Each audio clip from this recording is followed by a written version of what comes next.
Oh, that was fast. Wow, we're here. Let's get Facebook in here going and we'll start the show. Killing it. Wheel spinning, one and a two. All right, all right, all right. It is the 7th Monday morning. God, man, is there anything harder than a Monday for a full week following a 3-day weekend in the 4th of July? I am Nik Kendell, joined by Dylan Von Arks today. Dylan, you and I partied hard, but I guess not as hard as Eric, who's not here today. No, it's Eric not partying. He's got stuff to take care of. It's all good. But good morning to you. Happy Monday. How was your 4th of July weekend? I know that you had a good time from our talks earlier. Uh, Pretty fantastic. I had some friends come up from Southern California that I don't get to see as often, besides online on Discord or what have you. But went down the river, had a few adult beverages, and my legs are burnt to hell. But it was all worth it. But like you mentioned, back to reality on Monday. Man, that's a good time. What did you do? Did you like sit on an inner tube or did you sit by the river? Were you on a kayak? Did you float? What's did you just Yeah, run? we did inner tubes and we float down kind of the river, and there's rapids here and there, nothing like super extreme or nothing, but enough to buck you off if you're not paying attention. Yeah. That's one thing I do miss about Iowa. A lot of the water out here is rushing pretty good, and once it's not, it's pretty darn rocky. But it's the Cascades for a reason. It's steep and down. Like there's not a lot of good rafting options in Washington, but upper in like northeast Iowa, there's a few areas where there's a weird geological area called the Driftless. And during the last ice age, there was no glaciers there. So there's actually some really beautiful spring fed lakes in limestone canyons and bluffs. And people don't, I mean, it's like southwest Wisconsin, southeast Minnesota, and northeast Iowa. Beautiful spot out there. There's a little town called the Decorah, Iowa. Love to go there. And we used to do a kayaking float trip every summer and or fall as well. And there's two beautiful, amazing breweries out there as well. I'm not sure if people know of Toppling Goliath. They're pretty famous for their Pseudo Sue pale ale, but I do miss that. I do miss that a lot. However, the last time I went on a river float trip, I was pretty darn drunk, and I, somebody said I had screamed at somebody. There was some people floating on the river, and they had glass bottles, and one of them broke. If you're going I to be on the see. river in the water, do not take glass because somebody's kid's going to be there and slice their foot open. I've seen that before on a riverbank, and just don't take glass. There's perfectly good can options out there. I was drunk and I let that person have it for what a selfish idiot they were. Um, Deserved. yeah, they deserve. Don't do that. I had a good weekend too. Yeah, I took the kid out on a Friday. We were starting the packing up for the move here, so did a lot of that this weekend as well. So that's not as fun. And had good Mexican food. One negative about Seattle, there's not a lot of good Mexican food, but yeah, we're getting ready to move. And then yesterday, I took the kid out on a pretty darn big hike, 8.2 miles round trip, 4,000 feet elevation gain. My legs are cooked today. I am pretty darn beat up. So, yeah, taking him up the stairs to get him down for bed yesterday. I was like, oh, I don't think I can do one more flight of stairs. Oh, my God. But I'm doing well. And we're here to talk a little Broncos football this morning with everybody joining. And click the thumbs up on the way in. Great to see everybody. Hope you had a good 4th of July weekend. Let me know what you had as well. We're obviously going to talk. Brian Baldinger did an interview. He's done it a few times now. And he was over on DNVR. So shout out DNVR out there in Denver, of course. And Brian Baldinger, and making the rounds for that All City network. They talked about Bonitto a few times, and he talked about whether the Broncos should pay Bonitto right now. So it's an interesting conversation for sure. I know it's one we've touched on before, but July, and I know we haven't had a chance to talk about it as much, Dylan. So let's say hello to everybody in here. Click the thumbs up. Like I said, we got plenty of viewers. David Youngkin says, I say Allen should be first, then Bonitto. Next, why wait and see if he can repeat his performance? Yeah, so getting into it here, good to see you, David. For me, it's not necessarily the order of talent that is the priority. It's more so what is something that undoubtedly we would accept as an organization, and then you offer that first across the board to all of them. And obviously, once somebody signs, it does redistribute the pie a little bit. But let's say you're willing to get up to, let's say the 100% is the max you're going to go.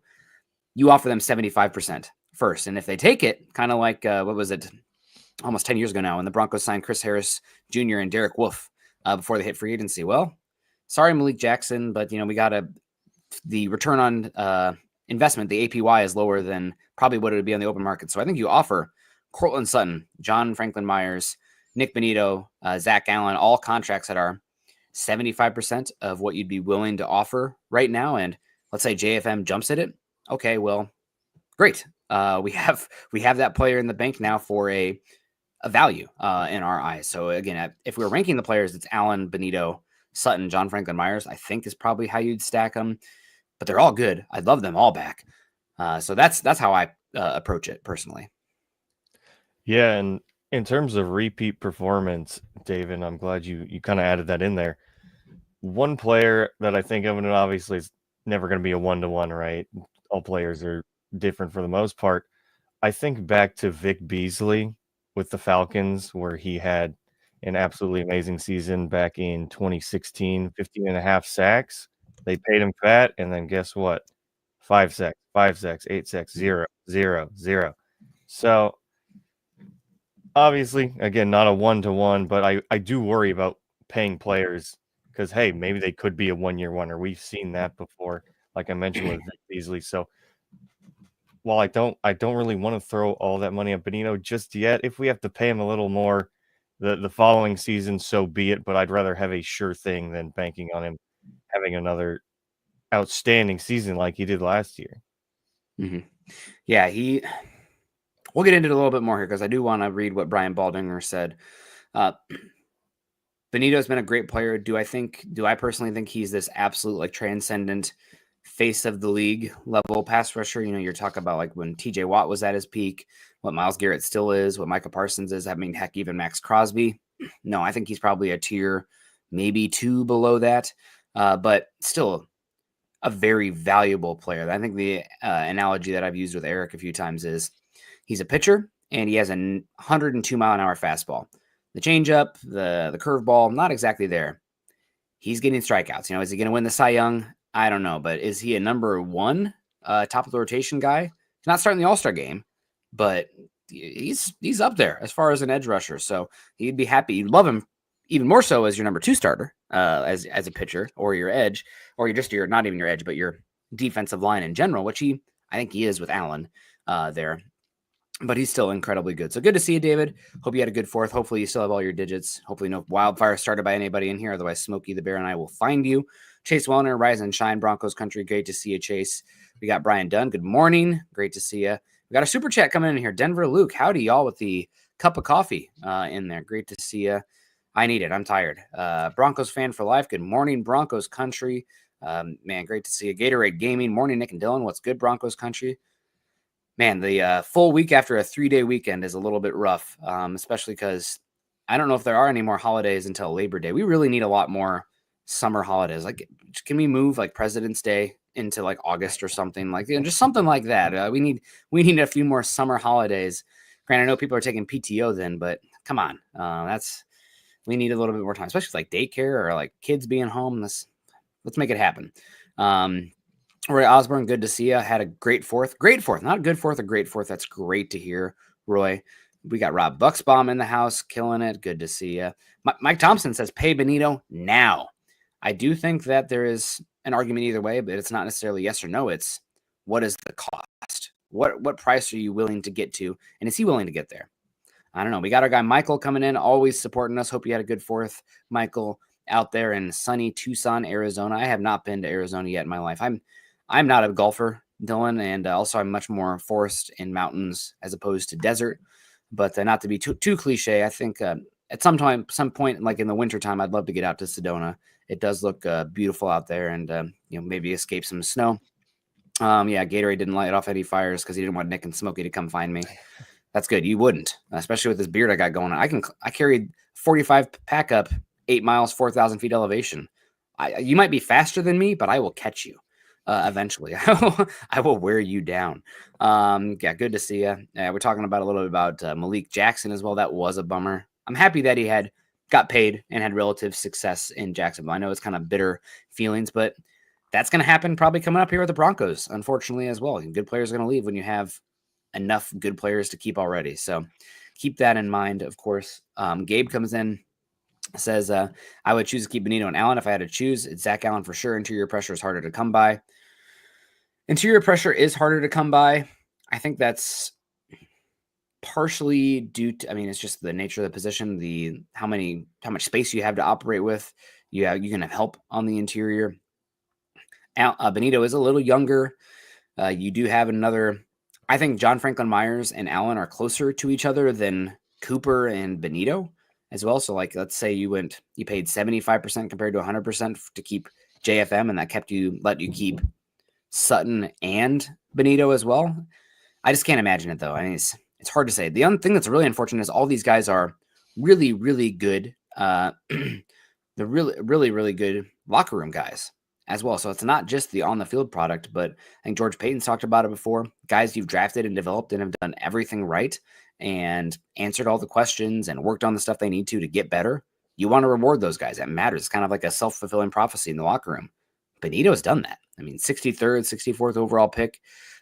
Questions about his play strength coming in. How's he going to be as an edge rusher? Because he played off-ball linebacker early downs and kind of came down to edge with a weird slashing front that Oklahoma was using at the time. I cannot remember who the defensive coordinator was then. That was before Venables.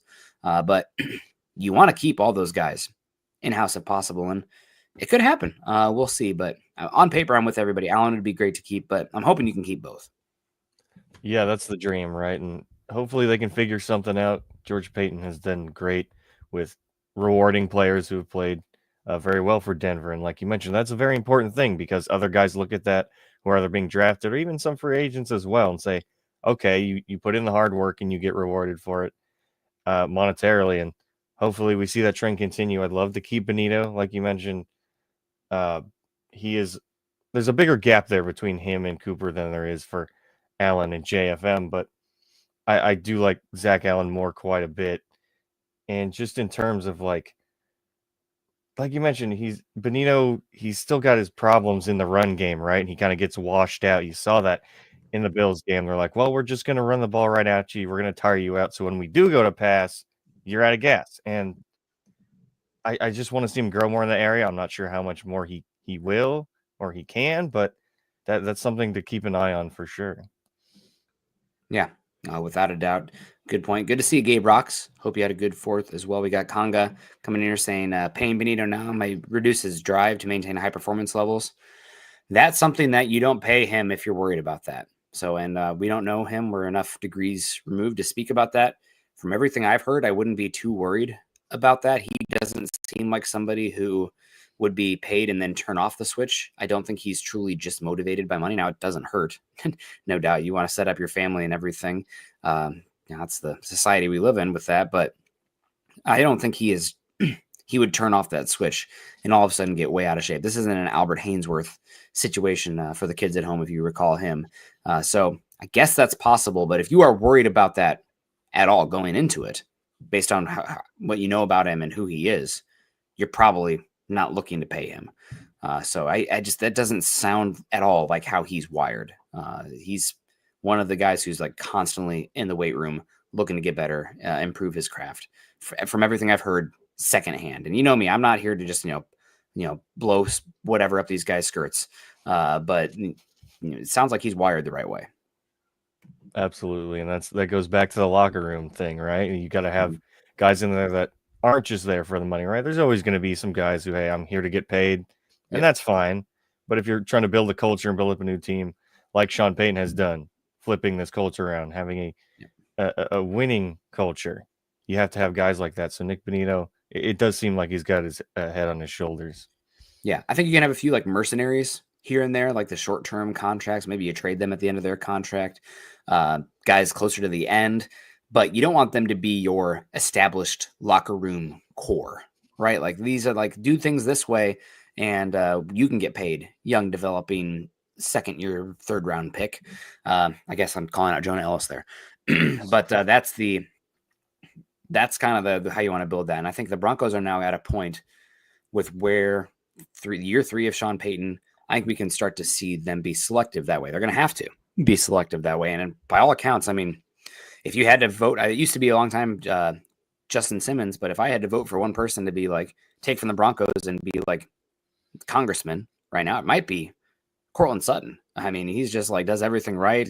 This smart guy, compassionate, stop and say hello to the fans. He's maybe eventually be Bo Nix. I'm not ready to quite say that. You love it if it's your quarterback, but Sutton's right there, and he does everything right as well. And he's been here through the highs and the lows. And, by all accounts, a great guy. So, yeah, I want to reward him as well, especially for all those young wide receivers in there. I mean, he's the elder statesman. He's going to having to show everybody how you get it done right now because it's Sutton and a lot of young youths right now out there for the Broncos room. So, getting to it here, Brian Baldinger, again, on DNVR, talking about Nik Bonitto. And I've appreciated it. I've listened to DNVR a few times, and again, DNVR does good work. I feel like sometimes they're on the rosier side of analysis compared to where my vantage point is, which is fine because they're not necessarily right or wrong, just like I'm not going to be right or wrong. There's going to be both ways. And there's not a right or wrong to cover it unless you're outright lying. Just be authentic and be true to what you see. But they've been really hyping up Bonitto as like, one of the best pass rushers in football. And he had a good year last year. I think there's context to some of the statistical accumulation that he had. But Baldinger is kind of pushed back against him being this, like, no doubt pay him $30 million a year kind of guy. And he said specifically, it's all business. He's put 2 really good back-to-back years. I would say the breakout came in 23, but certainly last year, the chips that are coming, the slides that are coming, all of those things are now going to be coming Nick's way. So talking about getting paid. However, he does say that he'd prefer the Broncos wait to see if Bonitto has another year before they put him at the top of their signing list, saying teams aren't just going to throw you the top money at the edge position. They're going to make you fight for it. Most teams are like that. And I think the reason that's the case, as opposed to interior offensive line, maybe even quarterback, you're going to have to pay the quarterback. So sometimes it's better to get ahead of that in general. Interior offensive line, it's fine to get a year early because the market isn't insane. Edge rusher, the market is insane. So if you're a year early, you're still talking about paying a guy 25 plus million a year. So with Bonitto, I understand them wanting to wait another season. All the same, ideally you have a number in mind where he's like, let's say you may pay him you make him off the cuff. Like, this is not with the guarantees, but just the over average per year, something like the 10th highest paid guy would be fine with me right now. Is he exactly the 10th best right now? Maybe let's even say 8th. Let's kick it up a couple of spots. I think I'd be okay with that because it's just constantly inflation, right? It's the deficit spending there or whatever. But not at all. But you make him the 8th. And ideally, this is for me, ideally you set up his contract where his big cap hits do not kick in until you are in a place in Jonathan Cooper's contract where he is palatable to move on from. So that might make some ballooned numbers down the line a little bit. Granted, with the void years, you can play games, especially with rich owners. But that's kind of where I'm at. So like 8th, where I'm not sure exactly where I put him, but like the 8th highest paid edge rusher contract, and make sure that the cap hits line up so that when it does explode, you have that Cooper out in place if you need it. Absolutely, because like you mentioned, these guys are going to get paid either way, and you want to make sure you're getting the most out of that investment, especially at the edge where you see players like Mike Parsons and Myles Garrett. And I don't think Bonitto's on that level, although he certainly had a fantastic season last year. 2 defensive touchdowns, 15.5 sacks, what have you. But again, I know some of those sacks did come in garbage time. I can't remember the exact number. It was like 6.5 or something. And maybe it was way more than anybody else. Like the next highest was like 2.5. So it was significant. It was somewhere right there. And I'm not trying to harp on him too bad. I'm just trying to give like the counterpoint. So, hey, maybe let's pump the brakes. Let's take a second and look at his body of work as a whole. Let's say, hey, like I mentioned earlier, the run defense still not there. And you're obviously not well, I guess you are depending on him to kind of help in the run there, but you're not really expecting him to be the most amazing defender in that area. But yeah, you hit it right on the spot in terms of trying to set his contract up to where, hey, now when it starts to balloon, we can move on from Jonathan Cooper, because I do very much like Jonathan Cooper, but this team doesn't have a true number 1 edge, in my opinion, in terms of like that superstar, but not everyone does. There's plenty of teams who don't. So I'm very much of the mind to just let it breathe another year. If we have to pay him a little more, obviously that kind of sucks, but at least you're paying for a sure thing. Mm-hmm. Yeah, and Again, like we cannot, it's kind of like when you pay these guys or draft these guys, you can't put them in different systems to test them. It's not a perfect like double blind placebo control trial where you can change the variables, independent or dependent. So we don't have to go too much in your first year science course here, but he's in the system he's in, and it's a good system for him. The Broncos blitz a lot. He gets a lot of one-on-ones. He gets a lot of unblocked pressures as well because you have Surtain on the back end and a lot of depth on the defensive line. It's a good situation for Bonitto to accumulate the statistics that he did. So I understand making him want to wait a year. But that said, I'm looking at the edge rusher contracts, Dylan. It's actually pretty interesting. Now, there's like a clear delineation mark. Typically, you see like the total APY per year kind of trickle down, like a couple guys in clusters, but it goes down about $1 million at a time. There's a gap from the 8th highest paid guy to the 9th highest paid guy. So you're getting down. Obviously, you got Myles Garrett making $40 million a year. You got your 34, 35 guys and Hunter, Crosby, Bosa. Then next up, you got your 28 million guys. You got 3 guys making 28 million a year in Josh Hines Allen, Brian Burns, and TJ Watt. And then you got to jump down again. So it goes from 34 million a year to 28 million a year to 24 million a year. And Montez Sweat, Rashawn Gary, and Andrew Van Ginkel, those guys make it 24, 23. That's the contract I'm looking right now for Nik Bonitto. If you offer him, let's right now he take 24.5 million a year, matching Montez Sweat versus jumping to that 28 million per year, I'm in. I think maybe you set yourself up contractually where you can reach that 28. Above the 28 starts to get me a little bit concerned for him right now. But right now, I think that's kind of the market I'm looking for him. You get him that money a year early. He gets that guaranteed money in his pocket early. And I'm hoping it's something similar to some of the contracts the Broncos have given out early where he's still playing on his contract that's set up this season, still the last year of his rookie contract. And it's just an extension added on there. And how that sets up with Jonathan Cooper's contract. Jonathan Cooper is pretty easy to move on from after 2026. So 2 more years after 2026, so the 2027 season, you can save 10.7 million with 4.8 dead. So like obviously not great to have 4.8 dead. We've seen the Broncos aren't really afraid of the dead cap. Teams in general haven't at this point. That sets up well for paying Bonitto as well. You can keep him on his current contract with the guarantees hitting immediately. He gets those, but then it's prorated across the duration of the contract. He gets that immediately. And then 2026, that can be the lowest cap hit. 2027, then it can start to tick up and balloon a tad. And that's about the time that you are able to move on from Jonathan Cooper. So something happened upstairs. I heard crying. So we're okay. We are going to keep wrapping up here in about another 10 minutes or so. But what do you think? Yeah, I mean, it's just, I think that's probably a good range for me right now. Anything over 24, maybe 25, I'd push back on just because, like I mentioned, I don't see him as a totally elite pass rusher because I need to see years back to back even before I pay a guy. And again, amazing season, did very well for the Broncos, and especially like you mentioned, in the system that they play in. They have great coverage on the back end with PS2. They blitzed a hell of a lot, which is a big reason for a lot of the sacks they got as well, and the pressure. But if we were to pay him any more than 24 a year at this point, I'm just waiting. And like I said, I'm not really worried about having to pay him more down the road if he succeeds because that's a sure thing. I know what I'm paying for. Right now, we have seen improvement year to year, and hey, maybe he replicates or even surpasses what he did last year, but I just need to see it. And similar to, we've talked about the defensive line, Nik Bonitto could have a worst statistical year this upcoming season and be a better player. Last season, Broncos breaking their all-time sack record. There's just some things where, it's not always a linear progression. There's game situations that happen. You have good opportunities. Maybe not as opportune this upcoming season, but he's a better player. So got to trust the tape in that one. It's not just the winning reps. It's the down-to-down look from him. So again, I'd offer him 24 million right now. Maybe because the Broncos are wealthy, you can give him a little bit higher guaranteed in that as well. And really having that, the cap hit starting to balloon 2027. We got Peter coming in from Turkey. Good to see you.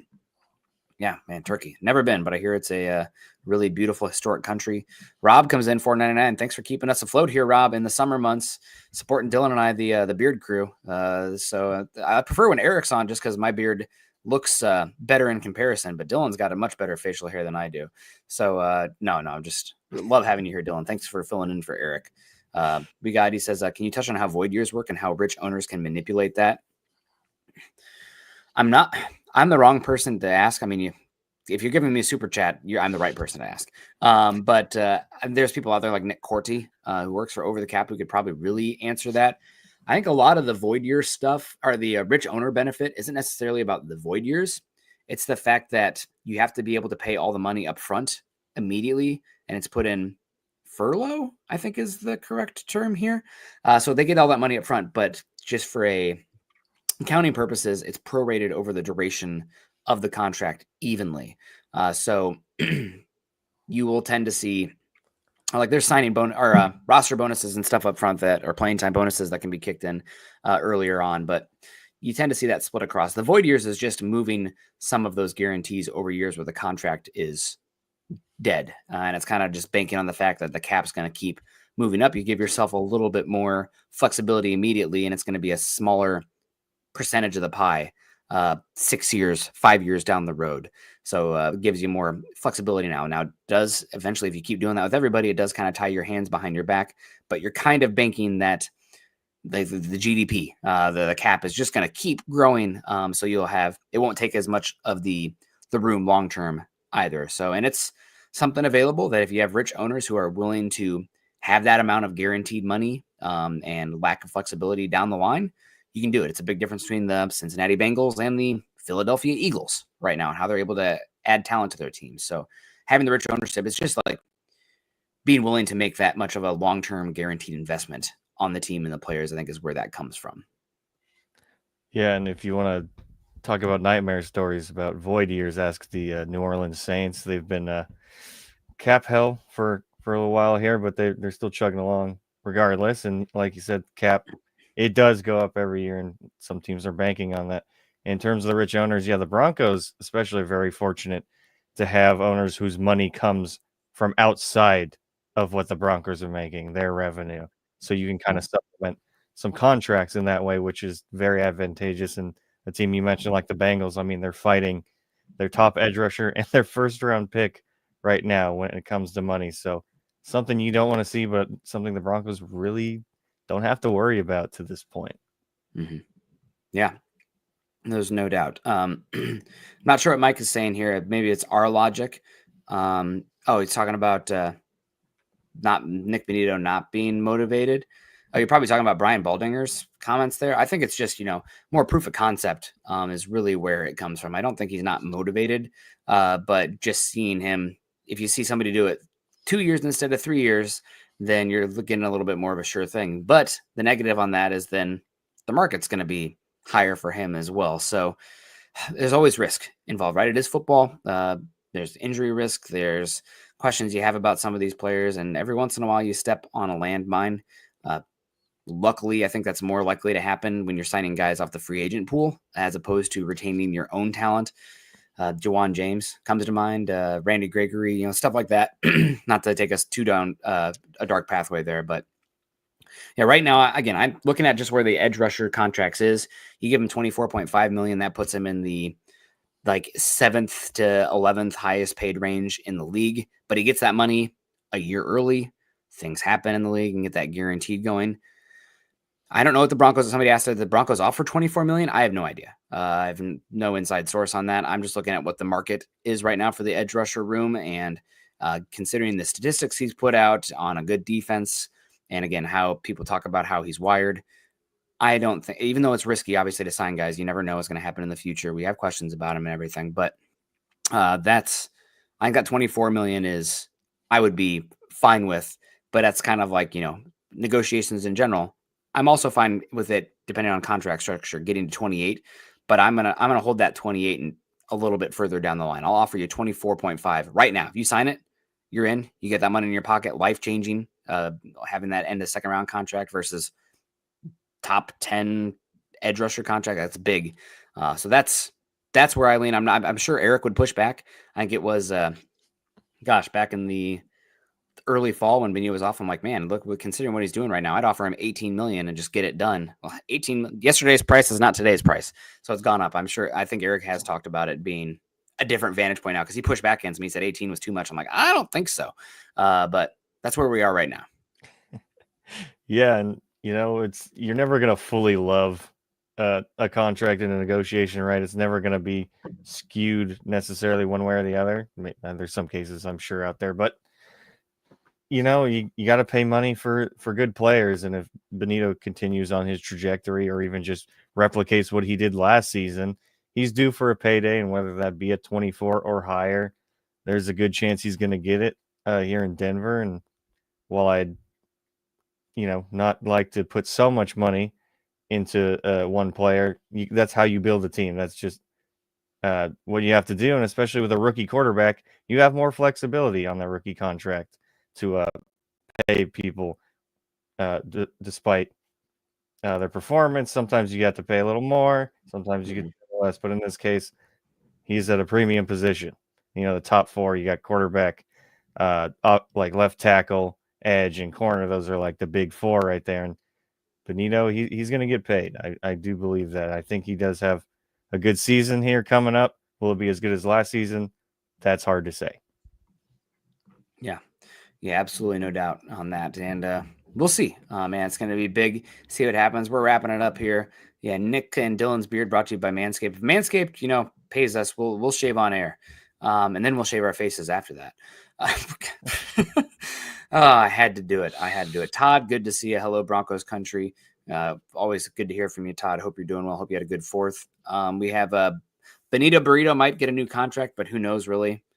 Nobody knows, not even Bonitto or the Broncos staff. I'm sure there's been talks, but it doesn't sound like anything's imminent there. I think before you make him a franchise player, he needs to show not only double-digit sacks, but a continued improvement against the run. I've come to the fact that he is probably never – I don't think he can improve. He has improved against the run. I don't know actually how much more potential he has there, just given his body type and frame, and that's okay. He doesn't have to be built like Myles Garrett, Max Crosby to be that guy. And Von Miller was smaller as well, but not everybody's Von Miller. So it's okay if he doesn't become let's say right now he's a C- player against the run. And he could, honestly, for me, it's like developing a variety of pass rush moves and a little bit more power profile as a pass rusher, as it is the run defense as well. So continue to develop there. If he just replicates again what he had a little bit more consistently winning one-on-ones, that's what I'm looking for. So again, I would offer a contract now, 24.5, something like 60 to 80% guaranteed, and we can move forward from there. Would he accept it? I don't know. He could definitely play himself into another good year, and you're talking about somebody making $30 million a year. So that's a big difference. And glad you guys like the shaving jokes. Appreciate you. Well, yeah, when it comes to run defense, like you mentioned, if there's going to be improvement there, I'm expecting something pretty marginal. You're not using him in that way necessarily, right? You're not expecting that out of him, which obviously kind of sucks, right? You want to have an all-around amazing player, but welcome to every team in the NFL. They'd love to have an A-plus pass rusher, but he's just got to do what he does best, and if he continues to do that, he'll see the numbers. And he's going to play himself into a contract, but in terms of the run defense, probably not going to be there. But he's a weapon. He uses his speed to get around the corner. He uses that's his bread and butter, right? And you're not going to ask him to be some prolific power rusher. You'd like him to get a little better in that area, but you're going to use him for what he's good at. Yeah, without a doubt. Well, what we're good at is getting out of here soon. We're going to wrap it up. After a 3-day week, good luck to everybody in here. Todd saying left tackle's another premium position, so maybe we can start saving money by finding an eventual replacement for Bowles. I don't think you're finding your starting left tackle on the open market, and if it is, it's probably a stopgap option. So I think as far as saving money, I think more so you're allocating ideally a first-round pick coming up here pretty soon. But you never know. Maybe they can develop somebody. Does happen. It's rare, but it does happen. So, yeah, and Todd says he's a finesse player. I wouldn't call him a finesse player. I'd say he's just a speed player. rather than the negative connotation. That's his, again, it's the fastball. Doesn't necessarily always have or let's do a hitter analogy. Really good at getting on base. Maybe doesn't necessarily have the home run power, but there's still, if he's on base constantly and legging out doubles and with it being a good defender as well, he's the value there. No doubt. Good to see everybody in here. Let me see. Did Peter? Broncos can pay signing bonuses, which is the benefit, talking about the money. The one negative about the big signing bonuses is that you're on the hook more so then, so you have a little bit less cap flexibility, but still, it's better to have it than not have it for sure. So, a lot of fun today. Shorter show. Hopefully Eric will be back Wednesday. We'll be here hanging out. If not, Dylan's got it. We are having a lot of fun hanging out with Dylan too, of course. I feel like Eric's ego is a little bit more bruised than yours, so I'll step down on you. No, really appreciate you coming in and hanging out with us. And maybe I'll have to let you and Eric stretch your legs a little bit. I need to get off maybe on Monday at some point, or Wednesday. I was maybe going to do today or Wednesday, but instead I hiked yesterday. So we're doing well. Make sure you guys are following Dylan and I. Dylan's at Dylan Von Arks at MHH. Much cooler name than me. Nik Kendell MHH. Guess you can follow me on there too. Follow me at Mile High Huddle. We're at facebook.com/Mile High Huddle and facebook.com/Mile High Huddle pod. And as the ticker says underneath, please subscribe, like, and share. Hopefully everybody is doing pretty darn well. Drew comes in and says, saving money. Am I the only one that believes we will not re-sign Sutton? We've drafted 4 wide receivers for a reason. Don't need 25 million, 30-year-old wide receiver. It all comes down to the contract. What I will say is, given the snap percentages right now, we're going to have to see a lot from young wide receivers that we have seen very little from, as far as me being comfortable letting Sutton walk. Because right now, all the wide receivers not named Sutton are abstract theories, as opposed to viable, top of the pass catching room, worthy of 100 targets a year kind of thing. Like, you saw flashes from Vele. Mims has been much more gadgety. We had the 2-game sample size. Well, we all know what 2-game sample sizes can be for a lot of different players. So again, it's certainly possible, and you're right to be concerned about the 30-year-old. I would be willing to pay him a little bit more to have a shorter term contract, just not to have it on the books to give yourself outs down the line. But he plays a valuable position. He's been a top 20 wide receiver in football over the last 2 years, and is a liked guy. So it's tough for me. We need to see. It has as much to do with about what Sutton does this upcoming year as it does what the bevy of young guys look like as well. And right now, I am not comfortable saying, "Oh, yep, everybody move up one." Now Vele is getting 120 targets a year. That doesn't sound good to me on paper right now, but we'll see what it looks like in a year. Yeah, and that comes down to as well, like you mentioned, if Sutton's not here, who's getting those reps? It's Vele, a rookie, and Pat Bryant. Mims, who's a gadget guy, and I know fans quite a bit will be, the potential of what he could do. We saw flashes. It's like, okay, but if you're talking right now, we're not worried about next season. If you're talking right now, who's realistically going to step up and do that from the sample size that we've seen? Like you mentioned, Mims, they were throwing him in the backfield. They were trying to manufacture him more touches, which isn't necessarily a bad thing, but you would like to see that more in his role as a wide receiver. We know he's an all-pro as a returner, but you didn't draft him just to be a returner. You want to see some more out of him in the passing game, as well as you're not going to hang your hat just on Vele after his short sample size. Although he played very well last season, I'm not taking him as a number 1 right now. Yeah. It's like you're happy to have him because it was a 7th round pick who showed anything at all versus like, oh, we got the next Puka Nacua here. So like, even if he's like your number 3 wide receiver, what an incredible ROI. But anything can happen. And yeah, true. Again, like, we'll see what these guys look like this year. The unfortunate reality, and we've seen this with the Broncos the past few years, is that somebody's got to play the snaps, right? Like you can have on any other team, they're your 3rd, 4th, and 5th wide receiver. And on the Broncos, because of the situation of it, they're your 1st and 2nd. Doesn't mean they should be your 1st and 2nd, but they're still getting the targets because you're not just going to simply not throw the football. So we'll see. It's definitely the wide receiver one is the trickiest because we have so many young guys with potential, but for the most part, it's unrealized. So it's a precarious situation, and none of them are, for the position, premium draft picks. Also, like end of the second round, that's okay. I would say, like, for wide receiver, edge rusher, offensive tackle, quarterback, that's not necessarily a premium resource expenditure.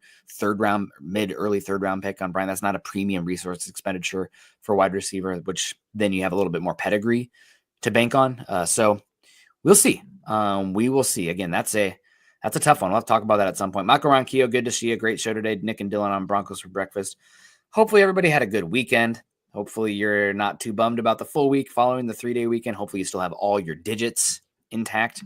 I think I saw some rapper was shooting off fireworks and blew off their hand. Don't look up the pictures. It's gnarly. Yeah, just like, subscribe, and share, like we've said before. Dylan, thanks for filling in. You guys have a great one. Shout out to all our star givers as well. All 5 of you: Denver Luke, Rob Bucksbaum, Michael Ronquillo, 3 times. God bless you, Michael. You guys have a great one. Happy first week of July coming to a close. Kindness and compassion, of course. Go Broncos.